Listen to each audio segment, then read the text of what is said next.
السلام علیکم ورحمۃ اللہ وبرکاتہ۔ لیکچرار اسلامیات کی تیاری کے لیے ہم نے ہسٹری کا ٹاپک شروع کیا ہوا ہے۔ اس سے گزشتہ لیکچرز میں ہم نے خلافت عباسیہ اور اس سے پہلے خلافت اموی پڑھ چکے ہیں۔ آج کے لیکچر میں ہم خلافت عثمانیہ پڑھیں گے۔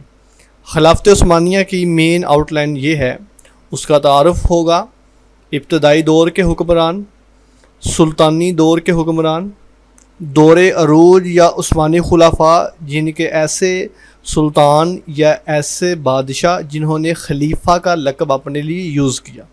آپ کو انٹرسٹنگ پوائنٹ یہ بتائیں کہ ابتدائی دور اور سلطانی دور کے جو خلافت عثمانیہ کے حکمران ہیں وہ کبھی بھی اپنے آپ کو خلیفہ نہیں تھے کہتے، جیسا کہ ارطغرل ہے یا پھر عثمان ہے اورحان ہے، یا پھر سلطانی دور کے سلطان بایزید یلدرم یا سلطان محمد اول، یہ اپنے آپ کو سلطان کہتے تھے۔ کیوں؟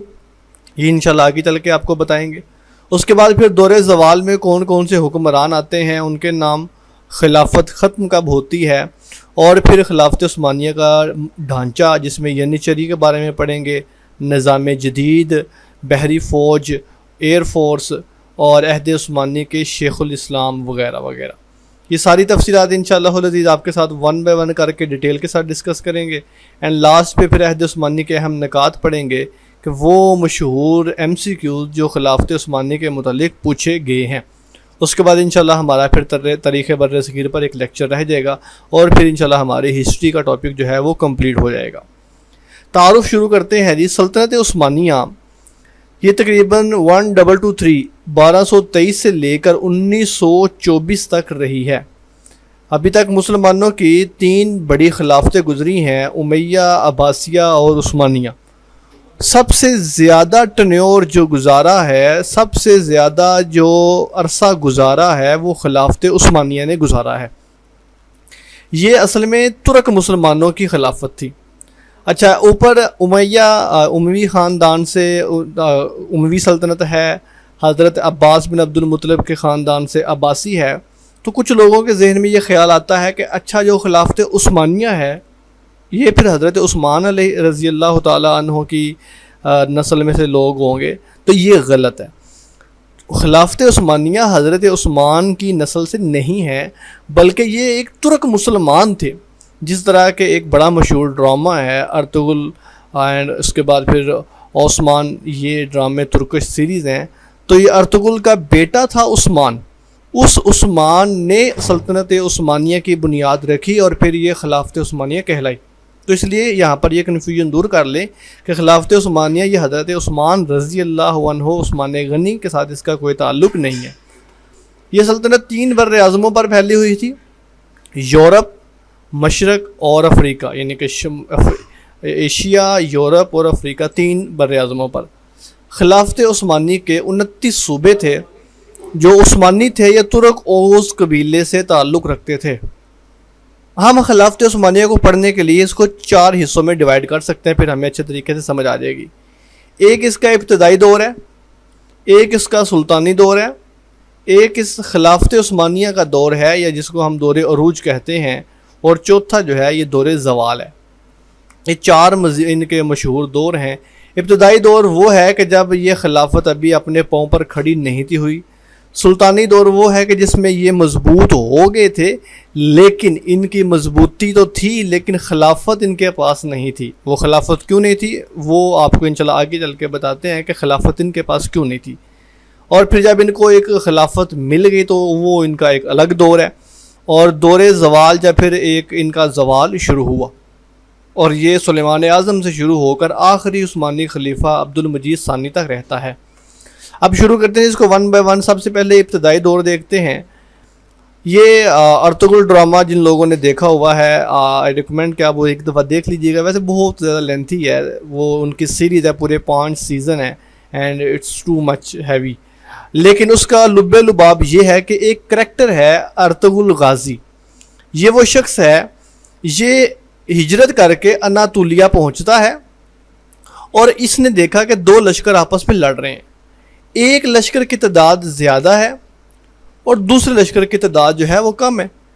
تو اپنی فطری ہمدردی طبیعت کے باعث ارطغرل غازی نے کیا کیا، جو چھوٹا لشکر تھا اس کا ساتھ دیا، اور اپنے 400 لوگوں کو ساتھ مل کر میدان جنگ میں کود پڑا. اس کو نہیں پتا کہ کون لڑ رہے ہیں, بس وہ گزرا ہے, ہجرت کر کے کسی علاقے سے آ رہا ہے, دیکھا لوگ لڑ رہے ہیں, تو کچھ جو تھوڑی لوگ تھے وہ ہار رہے ہیں اور زیادہ لوگ جیت رہے ہیں. تو اس نے تھوڑے لوگوں کی مدد کی اور شکست کے قریب پہنچنے والے لشکر کو اس نے جتوا دیا, یعنی کہ اس کے 400 لوگوں نے لڑائی لڑی اور وہ جیت گئے. ارطغرل غازی نے جس فوج کی مدد کی وہ دراصل سلجوقی سلطنت تھی.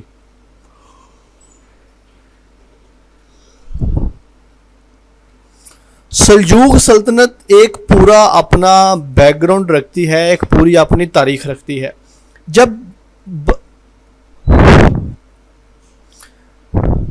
جب خلافت عباسیہ کمزور ہو گئی تو اس کے پیرالل کئی اسلامی حکومتوں نے اپنی سلطنت قائم کر لی, جس میں فاطمی ہیں, ادریسی ہیں اور سلجوقی ہیں. ان میں سب سے پاورفل جو تھے یہ سلجوقی تھے. ملک شاہ ان کا سب سے بڑا حکمران تھا. الپ ارسلان نے یہ حکومت شروع کی تھی, اس کے بعد پھر اس کا بیٹا ملک شاہ آیا اور اس کے بعد پھر آگے لوگ چلتے گئے. اب ارطغرل غازی نے سلجوقی سلطنت کے لشکر کی مدد کی, اور سلجوقی سلطنت جو لڑ رہا تھا وہ مسیحیوں کے ساتھ, رومن حکومت کے ساتھ لڑ رہا تھا. اب یہ فتح حاصل ہو جاتے تو ارطغرل کی خدمات کے پیش نظر اسے اس کے شہر کے قریب ایک جگیر عطا کر دی جاتی ہے. یعنی ارطغرل غازی جو ہجرت کر کے آ رہا ہے تو اس وقت کا سلجوق بادشاہ بڑا خوش ہوتا ہے اور ارطغرل غازی کو ایک علاقہ, ایک حصہ, ایک زمین دے دیتا ہے تاکہ وہ یہاں پر رہ سکے. اس کی وفات کے بعد اس کی جو جگیر ہے اس کا ایک بیٹا ہے عثمان کے نام مل جاتی ہے. یہاں پر یہ یاد رکھیں کہ جس وقت کی یہ ارطغرل غازی کی بات ہے سلجوق سلطنت کے ساتھ, اس وقت سلجوق سلطنت کو بہت مضبوط نہیں رہتی. یہ اس کے زوال کی بات ہے اور سلجوق سلطنت کافی زیادہ کمزور ہو جاتی ہے. سلجوق سلطنت کا مرکز ہوتا ہے اناطولیہ. اناطولیہ ان کا ہیڈ آفس, دارالخلافہ یا کیپٹل ہوتا ہے. اب اناطولیہ میں سازشی لوگ سرگرم ہوتے ہیں. اس وقت کا بادشاہ سلجوق ہے وہ محض کٹ پتلی ہوتا ہے. تو ارطغرل غازی بڑی دیر تک, جب تک وہ رہتا ہے, سلجوق سلطنت کا فرمان روا رہتا ہے. آہستہ آہستہ اس کی وفات کے بعد عثمان جو ہے اس کا بیٹا وہ سربراہ بنتا ہے. عثمان کے سربراہ بننے کے بعد سلجوق سلطنت سے یہ خود مختاری کا اعلان کر دیتا ہے. یعنی کہ اب سلجوق سلطنت بھی صرف نام کی سلطنت رہ جاتی ہے.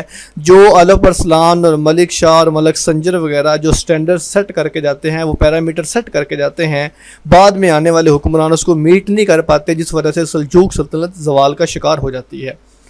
زوال کا شکار ہونے کے بعد عثمان جو ہے یہ اپنی خود مختاری کا اعلان کر کر سلطنت عثمانیہ کی بنیاد ڈالتا ہے. یہاں سے یہ حکومت کا آغاز ہوتا ہے اور اس کا دارالحکومت بروسا شہر ہوتا ہے. چونکہ سلطنت عثمانی کی بنیاد عثمان نے رکھی تھی, اس لیے عثمان بن ارطغرل ہی اس کا پہلا حکمران کہلاتا ہے. یہ 1281 سے 1324 تک رہتا ہے. یہ ایک نیک سیرت, رعایا پرور اور عادل و منصف حکمران تھا. عثمان غازی کے بعد, اس کو عثمان غازی بھی کہا جاتا ہے, عثمان کے بعد اس کا بیٹا اورحان غازی حکمران بنتا ہے. اور اس کے عہد میں مسلمانوں نے پہلی دفعہ مشرقی یورپ کے علاقے فتح کرنے شروع کیے. اس کے عہد میں یعنی اورحان غازی نے ینیچری یا جینیسر, اس کو انگلش میں جینیسر بھی کہتے ہیں, اردو میں ینیچری کہا جاتا ہے, یہ فوج بنائی. یہ دنیا کی پہلی پیدل فوج تھی. کہا جاتا ہے کہ اس فوج کی ٹریننگ بہت سخت ہوتی تھی, ان کی شادی نہیں تھی کی جاتی ہے. ینیچری کے جو سپاہی ہوتے تھے ان کو سردی اور گرمی دونوں علاقوں میں لڑنے کی ٹریننگ دی جاتی تھی. یہ نہ کھاتے تھے نہ پیتے تھے, مطلب آپ کہہ لیں کہ اس طرح کی خلائی مخلوق تیار کر لی تھی کہ یہ صرف لڑاکے جنگجو کے لیے قسم کے لوگ ہوتے تھے, ان کو دنیاوی چیزوں سے کوئی رغبت نہیں تھی ہوتی, اور یہ پیدل فوج ہوتی تھی. گیلی پول کے علاقے پر عثمانیوں میں سے سب سے پہلے اورحان نے ہی قبضہ کیا تھا. یہ گیلی پول کا علاقہ یورپ میں آتا ہے. یہی وہ شخص ہے عثمانیوں میں سے جس نے اپنا پہلا سکہ جاری کیا اور اپنے لیے امیر کا لقب اختیار کیا. شروع میں جیسا کہ آپ کو بتایا کہ عثمانی سلطنت کے 3 سٹیپ ہے, پہلا امیر کا, دوسرا سلطان کا, تیسرا خلیفہ کا اور چوتھا زوال کا. یہ پہلے دور کے جو حکمران ہے، جس کو ہم ابتدائی دور ہیں، جس کو اب ابھی پڑھ رہے ہیں، ابتدائی دور کے حکمران، یہ اپنے لیے امیر کا لقب استعمال کرتے تھے، اور سب سے پہلے اورحان غازی نے امیر کا لقب استعمال کیا۔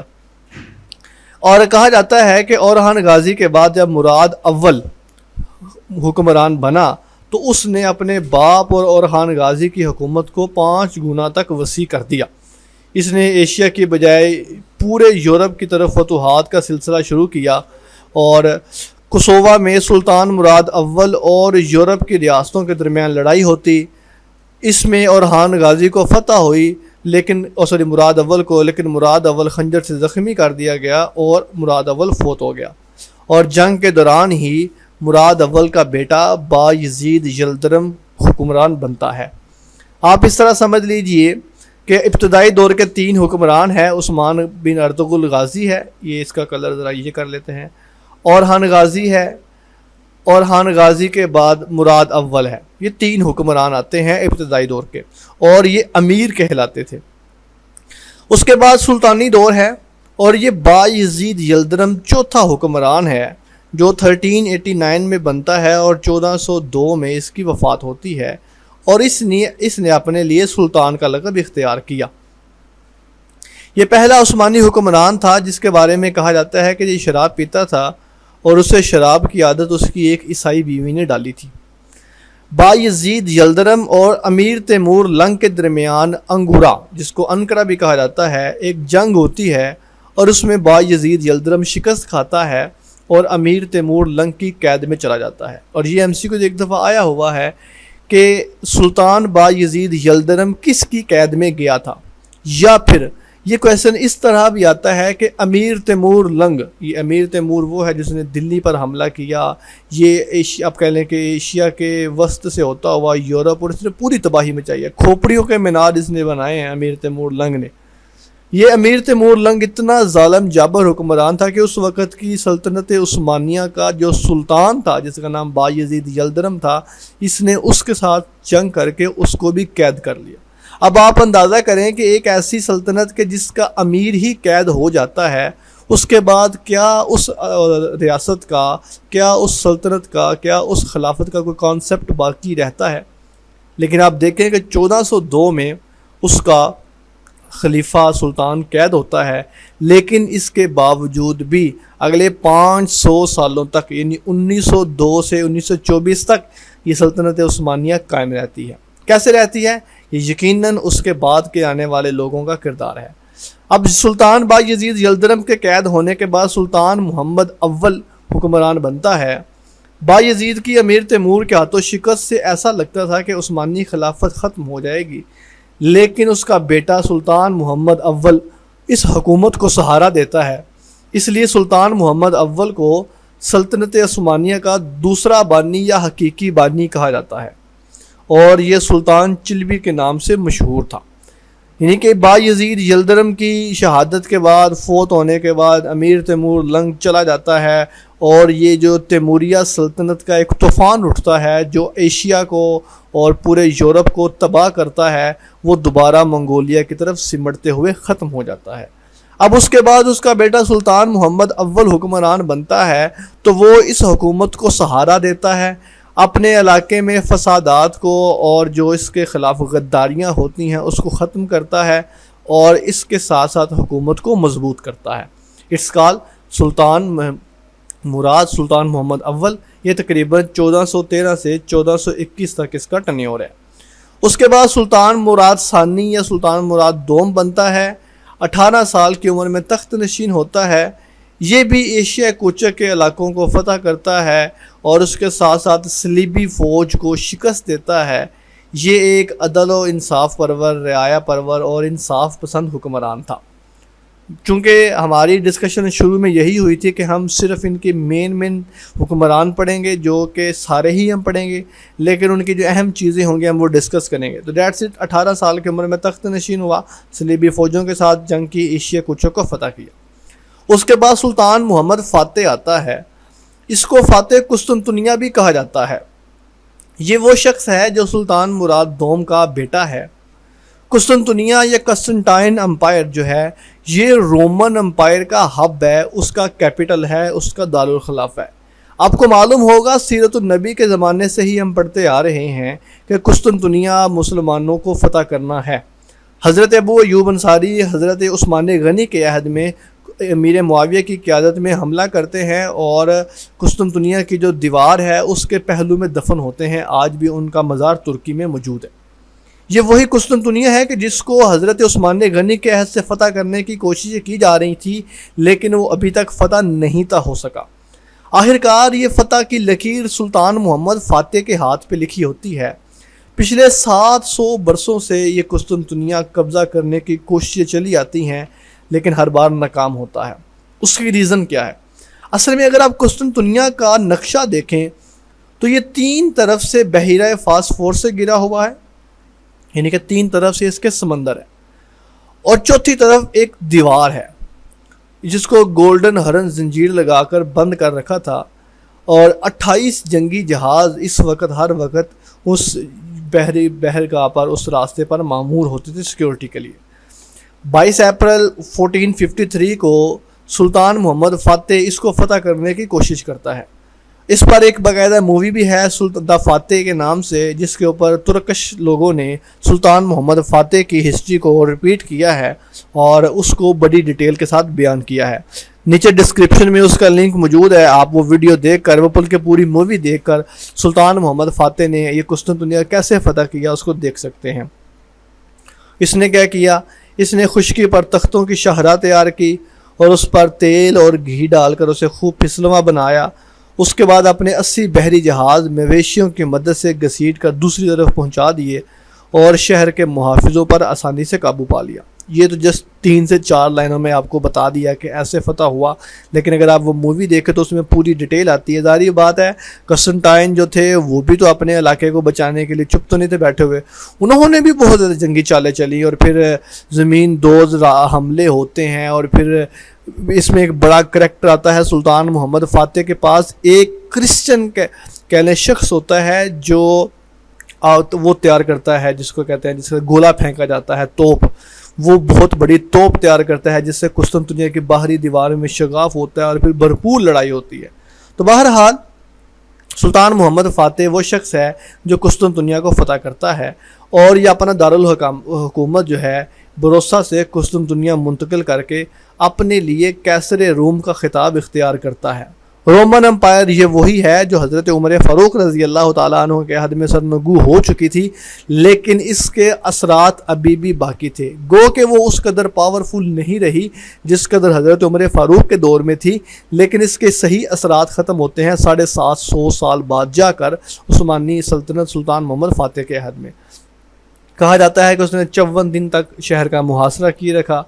21 سال کی عمر میں سلطان محمد فاتح نے یہ شہر فتح کیا، اور اس شہر کی فتح کے ساتھ ہی رومیوں کی 1100 سالہ تاریخ کا باب ختم ہوا۔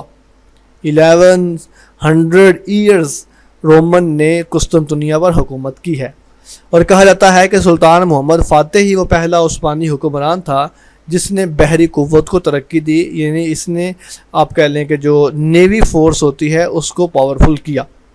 سلطان محمد فاتح کا یہی سب سے بڑا اور امپورٹنٹ کارنامہ ہے قسطنطنیہ کی فتح۔ اس کے بعد اس سلطان بایزید دوم آتا ہے۔ بایزید کے عہد میں کوئی قابل ذکر فتوحات نہیں ہوتی، اس دور میں امن صلح آشتی کا دور ہوتا ہے۔ یہ اس نے عربی رسم الخط میں کتابیں چھاپنے والوں کے لیے موت کی سزا مقرر کی۔ آپ امیجن کریں اس کی وجہ کیا تھی کہ علماء نے کہا کہ چھاپا خانہ جو ہے یہ فرنگیوں کی ایجاد ہے، اور فتویٰ دیا کہ اس فرنگی ایجاد پر قرآن یا عربی رسم الخط میں کتابیں چھاپنا مذہب کے خلاف ہے۔ یورپ میں پہلا چھاپا خانہ جس کو پریس کہتے ہیں 1450 میں لگایا گیا، اور یورپ میں چھاپے خانے کی ایجاد کے 43 ایئرز بعد اسپین سے بے دخل کیے گئے یہودیوں نے استنبول میں پہلا چھاپا خانہ قائم کیا۔ اور آپ امیجن کریں کہ 1493 میں یہودیوں نے استنبول میں پہلا پریس لگایا، اور اس وقت کے علماء کرام نے پابندی لگا دی کہ یہ انگریزوں کی ایجاد ہے۔ اصل میں یہ مسلمانوں کے زوال کی وجوہات میں سب سے بڑا فیکٹر یہ ہے کہ ان لوگوں نے اپنے آپ کو زمانے کے ساتھ اپڈیٹ نہیں کیا۔ کہنے کو تو 1493 میں پریس پر پابندی لگانا بڑا آسان تھا اور یہ لگی بھی رہی، لیکن اگر آپ دیکھیں تو یہودیوں نے اس کے بعد صرف پریس پر ہی قبضہ نہیں کیا، بلکہ آج اس واقعے کے 600-650 سالوں بعد وہ انٹرنیٹ، سوشل میڈیا، ٹوٹلی چیزوں کو ہینڈل کیے ہوئے ہیں۔ اس کا مطلب یہ نہیں ہے کہ ان کے پاس کوئی جادو کی چھڑی ہے، بلکہ ان کے پرکھوں نے محنت کی ہے اور وہ آج اس مقام تک پہنچے ہیں۔ بہرحال ہم یہاں پر مذہب کو ڈسکس نہیں کریں گے، نہ ہی ہم مذہبی علماء کرام کی جو روش ہے اس پر کوئی تنقید کرنا ہمارا مقصد ہے۔ یہ واقعات چلتے رہتے ہیں۔ بر صغیر کے اندر بھی لوگوں نے فتویٰ دیا کہ ریل گاڑی میں سفر کرنا حرام ہے، نوٹ حرام ہے، ایون کہ میں خود جانتا ہوں کہ بڑی دیر تک شناختی کارڈ کے اوپر تصویر لگانا منع تھی، حرام تھی۔ علماء کرام اس کے حق میں فتویٰ نہیں دیتے تھے، بلکہ آج 2024 میں کئی ایسے علماء کرام ہیں جو ٹی وی پر آ کے بات کرنے کو پسند نہیں کرتے، کہتے ہیں کہ یہ حرام ہے۔ بہرحال سلطان بایزید ثانی کو عوام صوفی کہتے تھے اور اس کا رجحان شاعری، فلسفہ اور مذہبی تعلیم کی طرف تھا۔ اب دیکھیں یہ تھے ہمارے چار ہیں کہ 5 ہیں، اس کو دیکھ لیتے ہیں۔ ہاں یہ دیکھیں سلطانی دور کے سلطان بایزید 1 اور سلطان مراد ثانی 2 اور سلطان محمد فاتح 3 اور سلطان بایزید 4، یہ ہمارے دور سلطانی کے یا سلطانی دور کے حکمران ہیں، جو اس سے پہلے ہم نے بنیادی دور کے پڑھے تھے، ابتدائی دور کے، اور یہ سلطانی دور کے ہیں۔ اب اس کے بعد دور عروج کے یا عثمانی خلفاء کو دیکھتے ہیں۔ اس میں سب سے پہلے نمبر پر ہے خلیفہ سلیم اول۔ بایزید یلدرم دوم کی وفات کے بعد اس کا بیٹا سلیم اول حکمران بنا اور اس کا لقب یاوز تھا۔ سلیم اول سلطان محمد فاتح کا پوتا تھا۔ سلیم اول پہلا حکمران ہے جس نے یورپ کی بجائے مشرق کی اسلامی ریاستوں کو فتح کرنے کی ٹھانی، اور اس نے 1514 میں چالدران کی جنگ میں ایرانی صفوی حکمران کو شکست دے کر ان کے دارالحکومت تبریز پر قبضہ کر لیا۔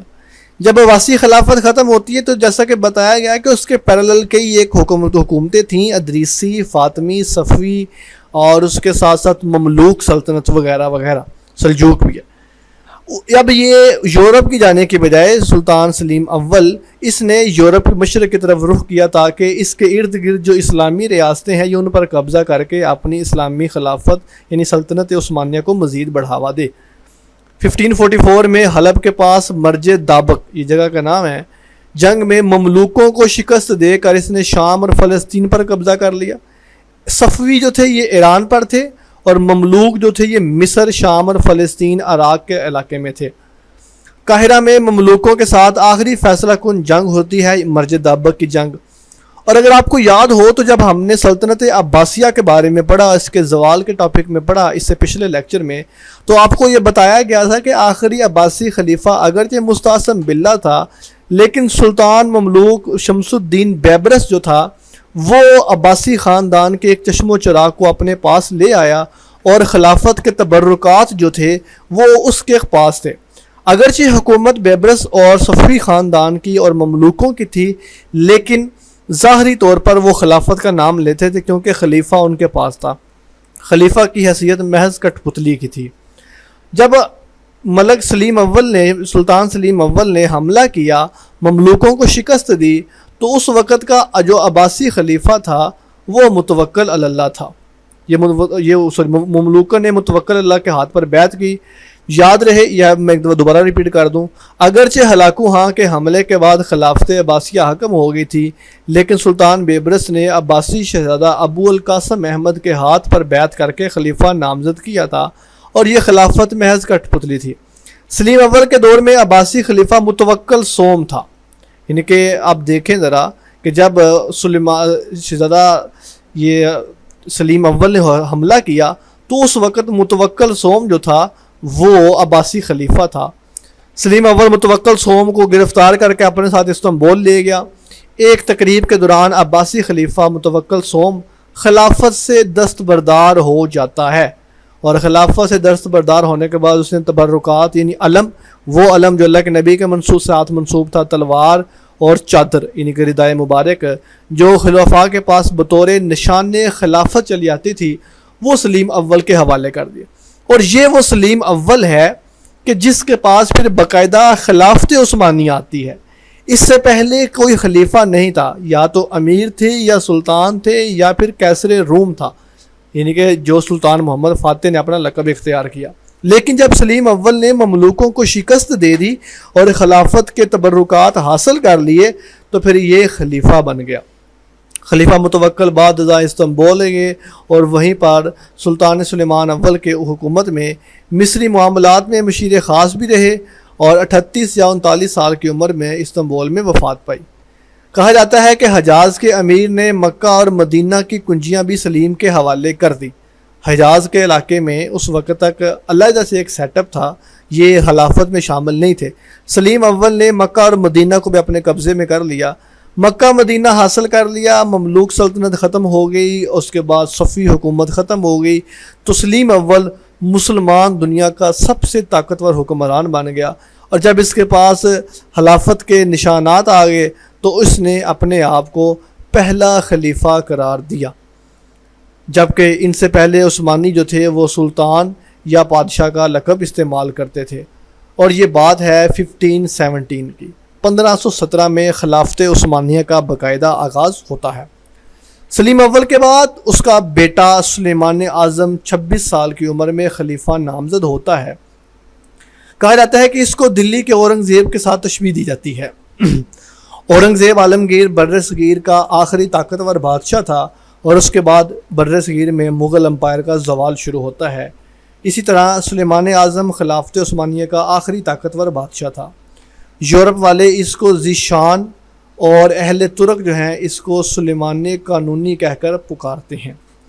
خیر الدین باربروسا مشہور امیر البحر یعنی نیوی کا ایئر فورس کا نیوی کا ہیڈ یہ سلیمان اعظم ہی کے عہد کے تھا. اسی طرح ترکوں کا عظیم شاعر عبد الباقی یہ بھی سلیمان اعظم ہی کے دور کا تھا. آپ کو پتہ ہے کہ جب بھی کوئی خلافت شروع ہوتی ہے اس کا ایک پیک پوائنٹ آتا ہے اور اس کے بعد پھر اس کو زوال شروع ہو جاتا ہے. پیک پوائنٹ جو تھا وہ آپ کو پتہ ہے کہ یہ بایزید کے بیٹے سلیم اول کے دور میں ہے کہ جس میں خلافت بھی حاصل کر لی، مکہ مدینہ بھی حاصل کر لیا، شام فلسطین بھی حاصل کر لیا. اب ظاہری بات ہے اس کے بعد پھر زوال ہی تھا اور جو کہ پھر اس کا مقدر بنا. ظاہری بات ہے اتنی بڑی امپائر اگر اس کو بنانے میں ٹائم لگتا ہے تو اس کو ختم کرنے میں بھی ٹائم لگتا ہے. اسی طرح خلیفہ سلیمان اعظم آخری طاقتور بادشاہ تھا اور اس کے بعد پھر اس خلافت کا زوال شروع ہو جاتا ہے. آئیے جانتے ہیں کہ عثمانی خلافت کے زوال کے حکمران کون کون تھے اور ان میں کون کون سی خوبیاں یا کون کون سے اہم پوائنٹ تھے جو ہمارے پیپر کے لحاظ سے امپورٹنٹ ہے. یہ زوال شروع ہوتا ہے 1566 سے لے کر 1924 تک اور اس میں کل 28 حکمران گزرتے ہیں. یہ 350 سالوں پر محیط ہے. جس طرح ایک بلند و بالا عمارت کو تعمیر کرنے میں وقت لگتا ہے اسی طرح اس کو مسمار کرنے میں بھی وقت لگتا ہے. 20 نومبر 1922 کو معاہدہ لوازم کی تیاری ہوتی ہے. 29 اکتوبر 1923 کو جمہوریہ ترکی کی بنیاد رکھی جاتی ہے اور 3 مارچ 1924 کو عبد المجید ثانی کو باقاعدہ معزول کر کے خلافت عثمانیہ کو حرف غلط کی طرح مٹا دیا جاتا ہے. خلیفہ سلیم ثانی یہ دور زوال کا پہلا حکمران تھا. یہ واحد حکمران تھا جو جنگ میں جانے سے کتراتا تھا. 1568 میں پہلی دفعہ استرخان کے مقام پر عثمان اور رشین کا مقابلہ ہوتا ہے اور یہ مہم بری طرح ناکام ہوتی ہے.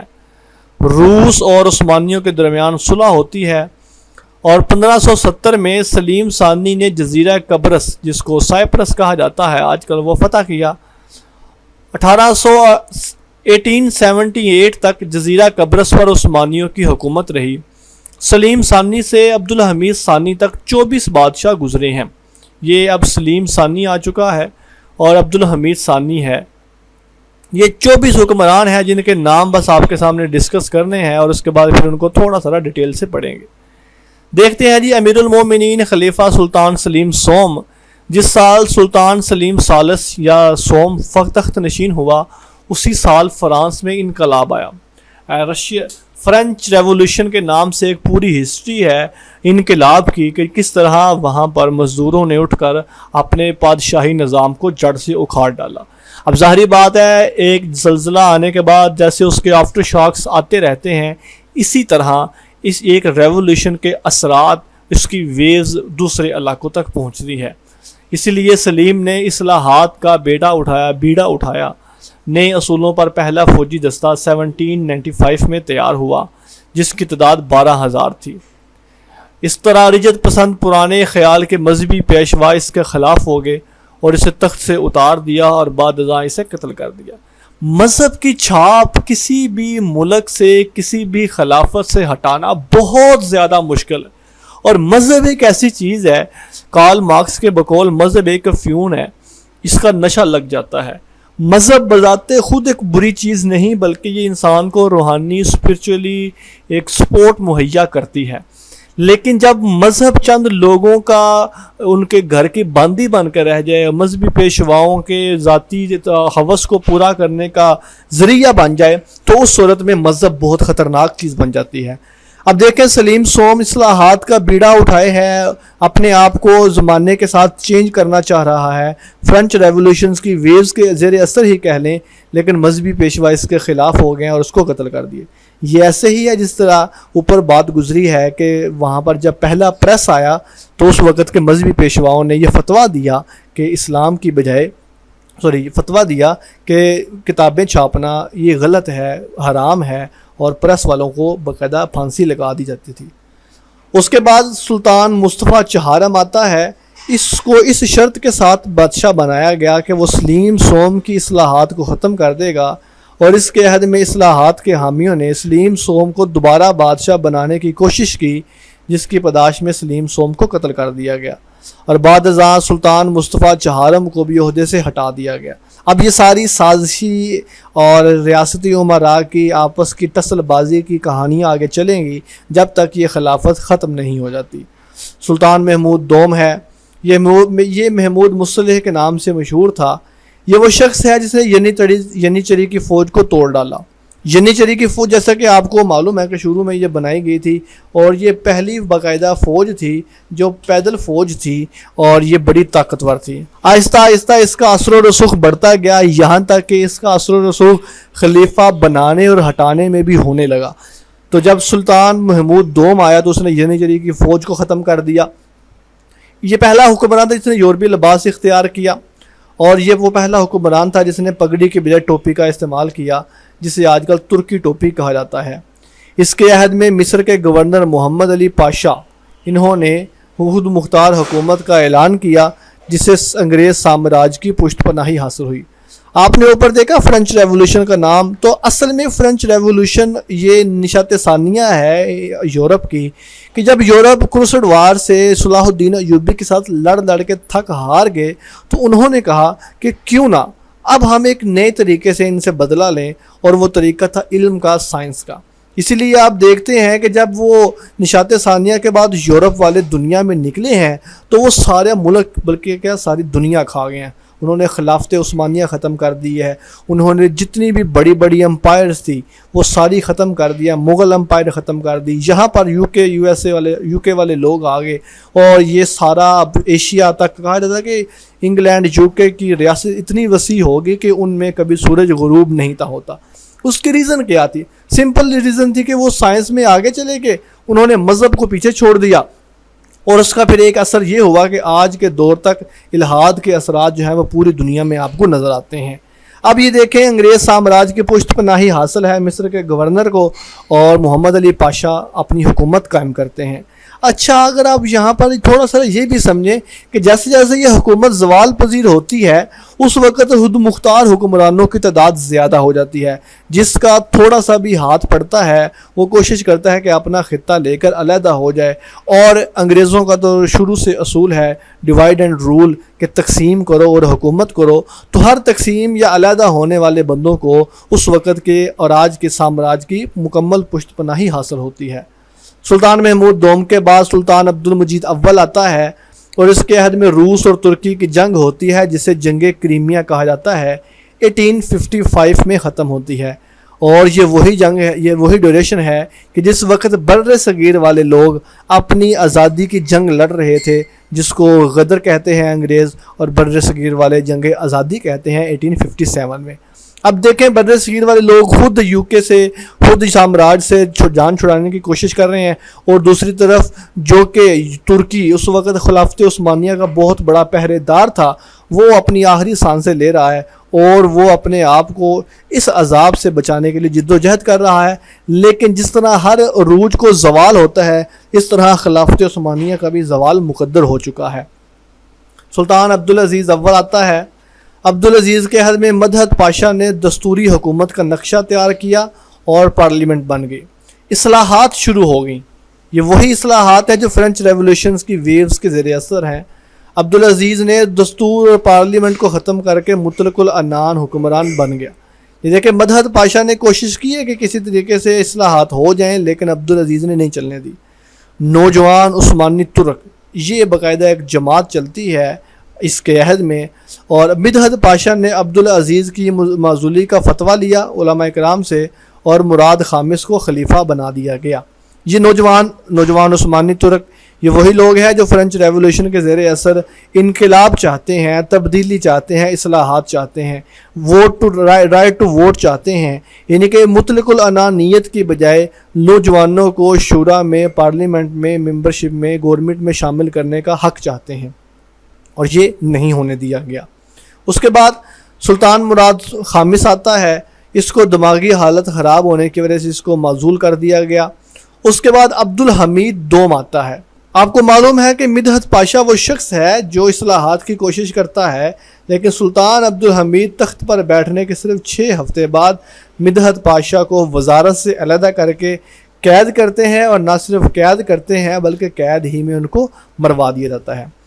روس دوبارہ ترکی پر حملہ کرتا ہے، اور اب کی بار روس جیت جاتا ہے۔ برلن روس کا دارالحکومت، وہاں پر پرنس بسمارک کی صدارت میں یورپ کی بڑی طاقتوں کی کانفرنس ہوتی ہے، جس میں بلغاریہ، سرویا، رومانیہ، مونٹ ہنگری اور ترکی کے قبضے سے نکل گئی۔ یہ سارے وہ علاقے ہیں جو یورپ کے ہیں اور آج بھی یورپ میں ہیں، لیکن یہ ایک وقت تک ترکی کے زیر اثر تھے۔ سلطان عبدالحمید دوم نے اصلاحات کے لیے دوبارہ یورپی ماہرین کی خدمات حاصل کیں۔ اس دوران اپریل 1909 میں فوج میں بغاوت ہو جاتی ہے، اور محمود شوکت پاشا قسطنطنیہ پہنچتے ہیں۔ عبدالحمید کو معزول کر کے اس کے بھائی سلطان محمد خامس کو حکمران بنا دیا جاتا ہے۔ انگریزوں نے 1882 میں مصر پر قبضہ کر لیا، اور 1857 میں انہوں نے برصغیر کا بھی قبضہ کر لیا۔ 1911 میں اٹلی میں طرابلس کی جنگ ہوتی ہے، اور اٹلی طرابلس پر قبضہ کر لیتا ہے۔ 1912 میں البانیہ میں بغاوت ہوتی ہے۔ اسی طرح سرویا، یونان اور بلغاریہ ترکی کے ہاتھ سے نکل جاتے ہیں۔ آپ دیکھیے کہ کس طرح ترکی ایک بہت بڑا حکمران سرخ ریچ ہوتا ہے، اور آہستہ آہستہ یورپ والے اس کے ٹکڑے ٹکڑے کرتے جا رہے ہیں۔ کس طرح ایک ایک حصہ، ایک ایک ملک، ایک ایک علاقہ سیاسی ہمدردی کی بنیاد پر بزور بازو یا سیاسی نفرت پھیلا کر اس کو علیحدہ کر دیا جاتا ہے۔ بلکان کی عیسائی ریاستوں نے روس کی ایما پر عثمانی سلطنت کے خلاف اتحاد قائم کر لیتی ہیں۔ 1914 میں جنگ عظیم شروع ہوتی ہے، ترکی جرمنی کا ساتھ دیتا ہے۔ آپ کو پتہ ہے فرسٹ ورلڈ وار میں 2 بلاک ہوتے ہیں، ایک بلاک ترکی اور جرمنی کا ہے، اور دوسرا بلاک یورپ اور رشیا کا ہے۔ اس جنگ میں جرمنی ہار جاتا ہے، اور اس طرح بیت المقدس پر برطانیہ کا قبضہ ہو جاتا ہے، شام اور حلب پر فرانس کا قبضہ ہو جاتا ہے، عراق اور موصل پر انگریزوں نے قبضہ کر لیا، اور جزیرہ نما عرب میں آزاد حکومتیں قائم ہو جاتی ہیں، اور وہاں پر شریف حسین جو ہے وہ عہد عثمانی میں ہی عثمانیوں کے خلاف بغاوت کر دیتا ہے، اور بغاوت کے نتیجے میں وہ یہ سارا مکہ اور مدینہ ان سے جدا کر لیتا ہے، جس کے نتیجے میں یورپ والے اس کو ہی یہ علاقہ دے دیتے ہیں، کیونکہ اس وقت تک یہ سعودی عربیہ یا یہ جزیرہ نما عرب کسی کے لیے بھی اٹریکشن نہیں تھا رکھتا۔ اس میں تیل کے ذخائر تو 19 کے بعد جا کر شروع ہوتے ہیں۔ 1918 میں جنگ ختم ہوتی ہے، تب تک ترکی کے حصے بکھرے ہو چکے تھے۔ 15 مارچ 1919 میں یونانی فوج امریکہ، فرانس اور برطانیہ کے بحری بیڑوں کی حفاظت کے لیے اناطولیہ پہنچتی ہے۔ تب تک ترکی میں وطن پرست تحریک زور پکڑ چکی ہے، جس کا سربراہ مصطفیٰ کمال پاشا اتاترک ہے۔ یہ مصطفیٰ کمال پاشا اتاترک وہی ہے کہ جو جنگ طرابلس اور بلکان میں اس وقت کے ترکش جو آرمی تھی اس میں ایک لیڈر کی حیثیت سے ڈیل کر رہا تھا۔ بعد میں مصطفیٰ کمال پاشا باقاعدہ خود بھی خلافت سے متنفر ہو جاتا ہے اور وطن پرستی کی تحریک کا آغاز کرتا ہے۔ مصطفیٰ کمال نے انتخابات کا اعلان کیا اور مجلس ملیہ کے نام سے ایک جماعت بنا کر خلافت کے مقابلے میں اپنی حکومت قائم کر لی اور اس کا مرکز انگورا، جس کو انقرہ کہتے ہیں، رکھا۔ اس سے پہلے جو خلافت تھی اس کا ہیڈ آفس قسطنطنیہ تھا۔ ایک طرف اتحادی بن جاتے ہیں، دوسری طرف خلافت کا مقابلہ ہو جاتا ہے۔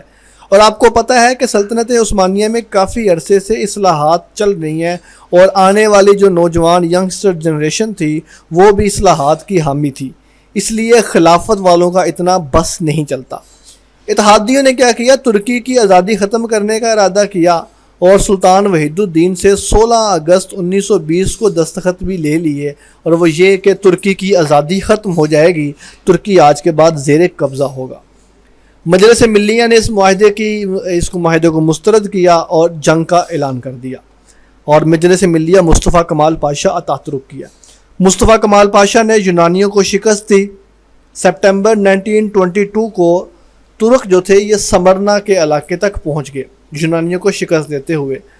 آخرکار اتحادیوں کو ترکیوں کے ساتھ یعنی مصطفیٰ کمال پاشا اتاترک کے ساتھ صلح کرنی پڑی اور معاہدہ لوازن سوئٹزرلینڈ میں ترکوں اور اتحادیوں کے درمیان طے پایا۔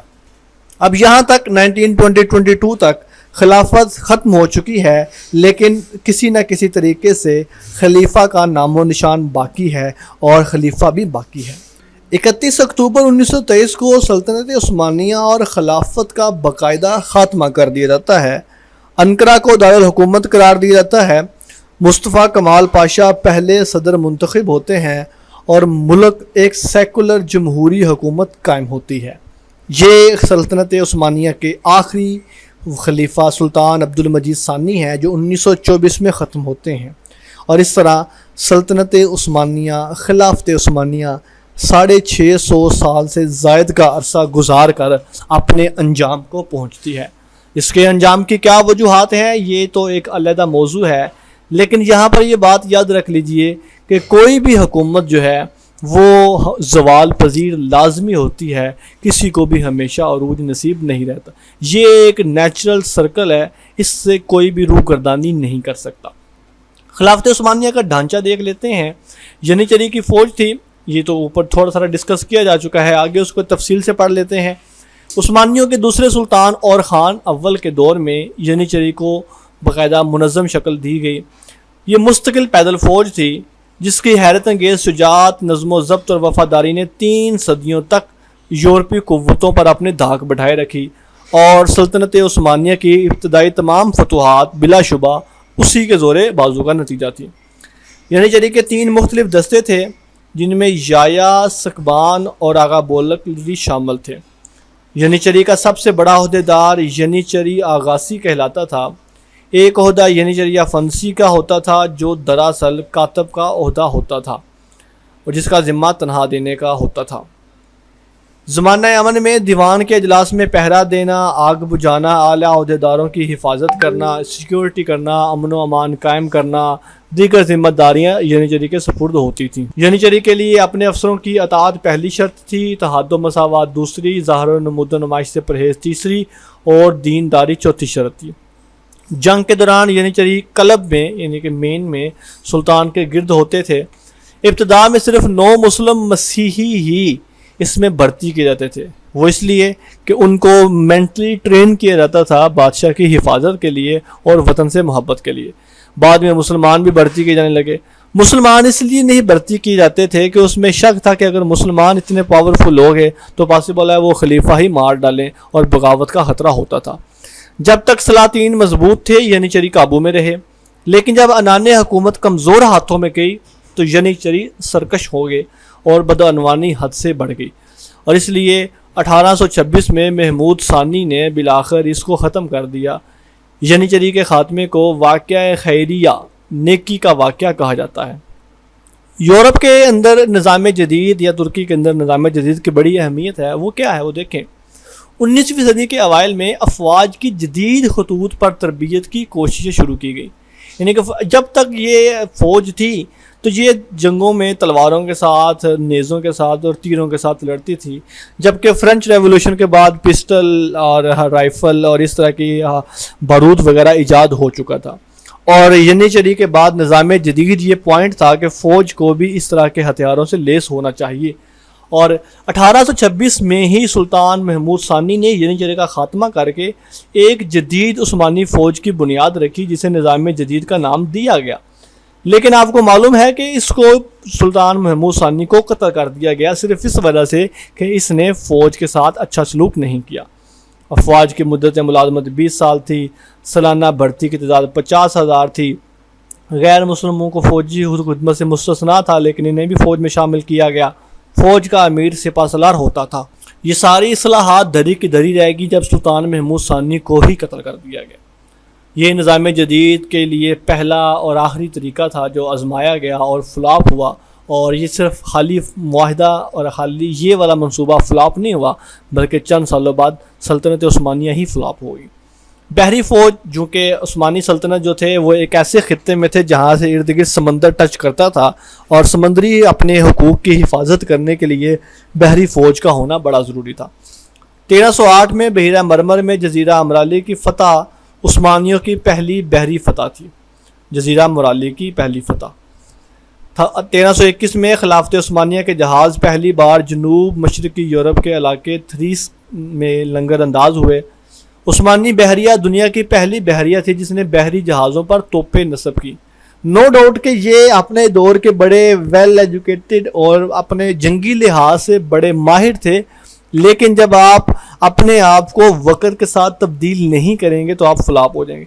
یہ جنگی توپیں اور بخیر الدین باربروسا سلیمان اعظم کے دور میں ہے، اور یہ وہ ہے سلیمان اعظم جو اپنے وقت کا طاقتور حکمران تھا اور اس کے بعد سارے زوال پذیر ہوئے. اور جیسے جیسے زوال پذیر ہوتے گئے ویسے ویسے بحری فوج سے بھی توجہ ہٹتی گئی. 1499 میں لڑی گئی جنگ زنکیہ تاریخ کی پہلی بحری جنگ تھی جس کے دوران بحری جہازوں پر لگی توپیں استعمال کی گئیں. سلطنت کے معروف امیر البحروں میں امیر البحر سے مراد نیوی کے ہیڈ ہے، یعنی جو ان جہازوں کو لیڈ کرتا ہے.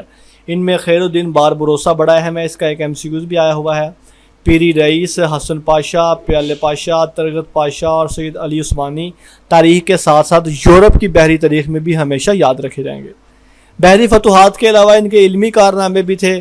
عثمانی ترکوں کی بحری طاقت میں اضافے کے ساتھ ساتھ امیر البحر کی اہمیت بھی دو چند ہو گئی، اور باربروسا کے زمانے میں کپتان پاشا دیوان کا باقاعدہ رکن بن گیا. عہدے کے اعتبار سے وہ امیر العساکر کے مساوی اور شیخ الاسلام کے ماتحت سمجھا جاتا تھا. مطلب یہ ہے کہ جو نیوی کا ہیڈ ہوتا تھا وہ امیر العساکر یعنی جنگ کا جو امیر ہے، اور شیخ الاسلام یعنی کہ جس کے فتووں سے حکومت چلائی جاتی تھی یہ اس کے لیول کا سمجھا جاتا تھا.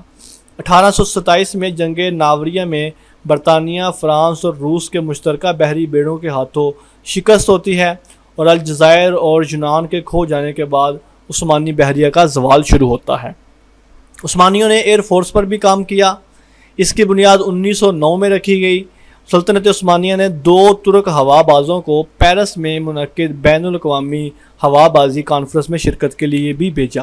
1910 کے آخر میں متعدد افسران کو تربیت کے لیے یورپ بھی بھیجا گیا، لیکن اس وقت کے عثمانی وزیر دفاع محمد شوکت پاشا نے عسکری فضائی منصوبے کے خیال کو عملی جامہ پہنانے کی کوششیں جاری رکھیں اور فرانس بھی بھیجا گیا.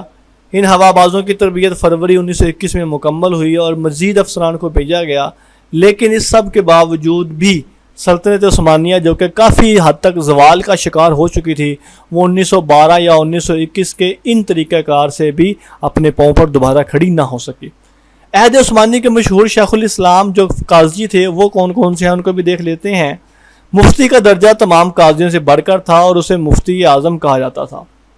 سلطان محمد فاتح نے اسے شیخ الاسلام کا لقب عطا کیا اور یہ لقب بعد میں اس کا حصہ بن گیا.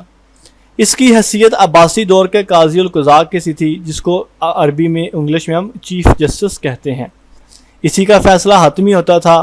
شیخ الاسلام کا عہدہ وزارت عظمیٰ کے بعد سب سے بڑا عہدہ تھا. سلطان کی نماز جنازہ بھی وہی پڑھاتا.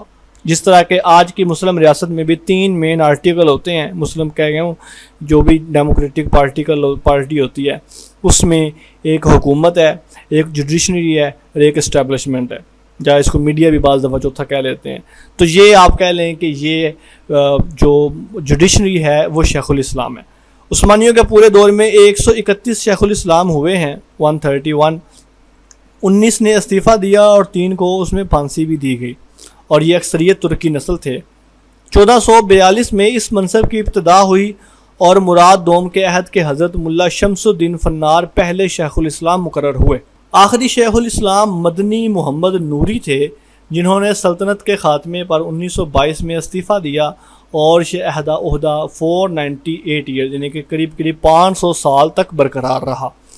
یہ سارے عثمانی حکمران ہیں جن کی کل تعداد 38 بنتی ہے، اور یہ 38 کو ہم بالتفصیل اوپر پڑھائے ہیں۔ اوکے جی، آگے چلتے ہیں جی۔ ہمارے کچھ اہم پوائنٹس ہیں خلیفہ عہد عثمانی کے اہم نکات۔ سلجوقی سلطنت کے دور زوال میں اناطولیہ میں طوائف الملوکی پھیل گئی تھی۔ اس وقت ہر سردار اپنی اپنی خود مختار ریاستیں قائم کر بیٹھا، جنہیں غازی امارات کہا جاتا تھا۔ اس کے بعد عثمانی امیر خیر الدین باربروسا پاشا کا عثمانی خلیفہ سلیمان کے عہد کا تھا۔ سلیمان اعظم، یہ بات گزر چکی ہے۔ 17ویں سے 19ویں صدی کے دوران میں روس اور عثمانیوں کے درمیان کئی جنگیں لڑی گئیں، جنہیں ترک روس جنگیں کہا جاتا ہے۔ دور لالا سلطان احمد ثالث کے پرامن دور اور گل لالا سے محبت کے باعث اس کو دور لالا کہا جاتا ہے۔ سلطان احمد ثالث اس کا تفصیلی طور پر گزر چکا ہے۔ سلیم ثالث کے عہد میں ینیچری نے بغاوت کی اور اس کے جانشین محمود ثانی نے 1826 میں ینیچری کو باقاعدہ ختم کر دیا۔ ابراہیم لودھی اور ظہیر الدین بابر کے درمیان پانی پت کی تیسری جنگ میں ظہیر الدین بابر فتح ہوا۔ اس وقت 2 ترک توپچیوں استاد علی اور مصطفیٰ نے اس میں فتح میں کلیدی کردار ادا کیا، اور یہ ترک توپچی سلطنت عثمانیہ کے پہلے خلیفہ سلیمان اول نے ظہیر الدین بابر کو بطور تحفہ عنایت کیے۔ آپ کو پتہ ہے کہ ترکش جو ہیں وہ ترکی میں تو تھے ہی تھے، مغل امپائر جو ہے یہ بھی اصل میں ترکی ہی تھی، اور یہ جو ابراہیم کے بعد ظہیر الدین بابر آتا ہے تو ظہیر الدین بابر اصل میں ایک مغل تھا، اور مغل جو ہیں یہ ترکش نسل سے تعلق رکھتے ہیں۔ اس طرح آپ سمجھ لیجئے کہ مغلیہ سلطنت بھی ترکی سلطنت کا ہی حصہ ہوئی۔ ظہیر الدین بابر کے بیٹے سلیم اول کے بیٹے سلیمان کو خط لکھا، اور یہ دونوں ہم اثر تھے۔ ٹیپو سلطان نے میسور کا حکمران بننے کے بعد ایک خصوصی وفد قسطنطنیہ بھیجا تھا تاکہ اس وقت کے عثمانی خلیفہ سلیم سوم سے اپنی حکمرانی کی تائید حاصل کر سکے۔ سلیم سوم نے ٹیپو سلطان کو اپنے نام کا سکہ ڈالنے اور جمعے کے خطبے پر اپنا نام پڑھوانے کی اجازت دی۔ یہ الگ بات ہے کہ انہوں نے ٹیپو کی طرف سے انگریزوں کے خلاف لڑنے کے لیے جو فوجی امداد کی درخواست قبول نہیں کی، کیونکہ اس وقت وہ خود روسیوں سے برسر پیکار تھے اور اس دوران وہ طاقتور انگریزوں کی دشمنی مول نہیں لے سکتے تھے۔ اسی طرح شاہ جہاں اور اورنگزیب عالمگیر کے عثمانی سلاطین کے ساتھ بھی اچھے تعلقات تھے۔ ان کے درمیان تحائف اور سفارتی وفود کا تبادلہ ہوتا رہتا تھا۔ صدر اعظم کا عہدہ 554 سالوں تک عہدہ رہا، جس میں 211 یا بعض کے مطابق 215 صدر اعظم گزرے ہیں، جن میں اکثریت غیر ترک تھے۔ ان میں عرب، البانوی، روسی، چرکسی، یونانی، ارمنی اور سلافی قوموں کے افراد شامل تھے۔ تاہم کبھی بھی کسی غیر مسلم کو صدر نہیں بنایا گیا۔ پاکستان کے دارالحکومت اسلام آباد میں واقع فیصل مسجد کے جو مینار ہیں یہ بھی ترک طرز تعمیر کے ہیں، اور اس کا نقشہ بھی ایک ترکش آرکیٹیکٹر نے بنایا ہے۔ یہ تھا ہمارا آج کا لیکچر، جس میں ہم نے عہد عثمانی کو تفصیل کے ساتھ پڑھا۔ آئی ہوپ کہ آپ کو یہ لیکچر اچھے سے سمجھ آیا ہوگا۔ ہم نے کوشش کی ہے کہ اس میں کوئی بھی ایسا پوائنٹ جو پیپر کے حوالے سے اہم ہوتا ہے وہ نہ رہ جائے، تاکہ ساری چیزیں آپ کی اسی ایک لیکچر میں کور ہو جائیں، اور اس میں سارے خلافات جو اسلامی سلطنت عثمانیہ کے گزرے ہیں ان کو 1 بائی 1 ڈسکس کرنے کا مقصد یہ تھا کہ ان کے اہم پوائنٹس آپ کے ذہن میں رہ جائیں، اور اگر ان میں سے کوئی سوال آتا ہے تو آپ اس کو اچھے طریقے سے حل کر سکیں۔ ابھی تک کے لیے اتنا ہی ہے خلافت عثمانیہ کا۔ ملتے ہیں انشاءاللہ آپ کے ساتھ ایک نئے لیکچر میں، جس میں ہم تاریخ بر صغیر کو، غوری، تغلق، خلجی، خاندان غوری، سید لودھی، خاندان سور اور مغلیہ سلطنت کو تفصیل کے ساتھ پڑھیں گے۔ ابھی تک کے لیے اتنا ہی ہے۔ آپ سے ملاقات ہوتی ہے ایک نئے لیکچر میں۔ آپ کی سماعتوں کا بہت شکریہ۔ اللہ حافظ و ناصر۔